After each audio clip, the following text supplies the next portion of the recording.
Hello everyone, I'm Leo Maxis and today we will talk about the first subject of abstract algebra, that's introduction to groups.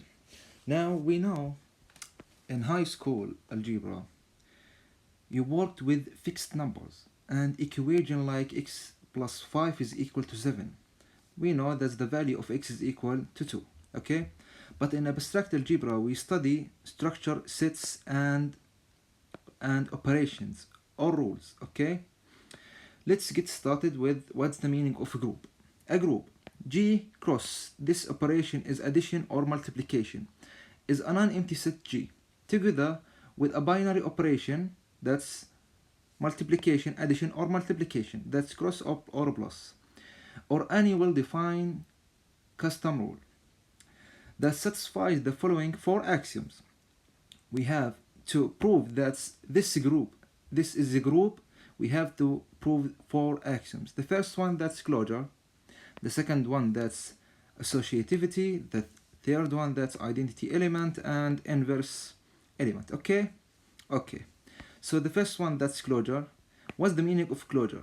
Closure, for all element A, B lives in G, the result of the operation must also be an element of G. For all A, B lives in G, A cross B lives in G. Okay? We have two elements, that's A, B. If A, B, for all A, B lives in G, we have that's A cross B lives in G. Okay. The second one, associativity. For all elements A, B, C lives in G, the grouping of all operation does not matter. For all A, B, C lives in G, A cross B in parentheses cross C is equal to A cross B cross C in parentheses. We have that if 5 cross 2 in parentheses cross 3, that is equal to what? 5 cross 2 cross 3 in parentheses, right? Okay. Third, identity element. There exists a unique element, that's E, that's present with the identity element, that's E, lives in G, called the identity, okay? E called the identity, such that operating it with any element lives than element unchanged. Like if we have that's 3 cross the identity is equal to identity cross 3, and this is equal to 3, okay? The element does not change, okay? Unchanged. Okay, there exists that a unique element lives in G, such that for all A live in G, A cross identity is equal to E cross A, that is equal to A, okay? Any element, if that's cross with the identity, that's the same element, okay? The same element. The fourth one, that's inverse element. For each element A live in G, there exists an element A inverse live in G. Could the inverse such that their operation results in the identity element. For all A live in G, there exists an element A inverse live in G, such that A cross A inverse is equal to A inverse cross A, and this is equal to what? That's give to me that's identity, okay? That give to me the identity, okay? So we have the first one. To if I give to you that a question and told you that this is a group, okay, we have to prove the four axioms, okay? The first one, that's closure. The second one are associativity. The third one, that's identity element and inverse element, okay?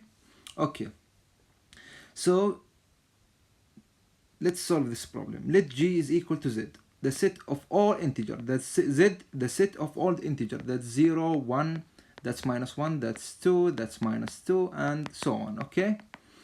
Define a binary operation that's cross, this is addition or multiplication, okay? Addition or multiplication, okay? On G by A cross B is equal to A plus 1, A plus B plus 1, okay? Are this a group? Okay, we have to, he asked me, are this a group? Okay, this element, A, this elements A and B, A cross B is equal to A plus B plus 1. We have to prove in the fourth axiom, four axioms, that's closure, identity, and closure, associativity, identity, and the inverse. Okay, okay, to prove that A cross in this operation is a group, we must verify all four axioms. Okay, closure, let A be living in Z. By definition, A cross B is equal to A plus B plus 1, by definition. Okay, since the sum of any three integer A, B, and 1 is always an integer, then okay, 3 plus 5 plus 1, that's integer, okay, therefore closure holds. Okay, therefore the closure holds. Okay, the second one, associativity. Let A, B, C lives in Z. We check if A cross B in parentheses cross C is equal to A cross B, A cross B cross C in parentheses. Okay, the left hand side, let's take the left hand side, then the right hand side. Okay, the left hand side, this is the A plus B plus 1 by definition. Okay, okay, that's put it. Okay, let's take that element of like G. Okay, cross that's C. By definition, that's G plus C plus 1, right? G is equal to A plus B plus 1. That's A plus B plus 1 plus C plus 1. Okay, by definition. So 1 plus 1, that's 2, and A plus B plus C is plus 2. The right hand side, the same thing. Okay, that's A cross B cross C in parentheses, that's by definition B cross C, that's B plus C plus 1.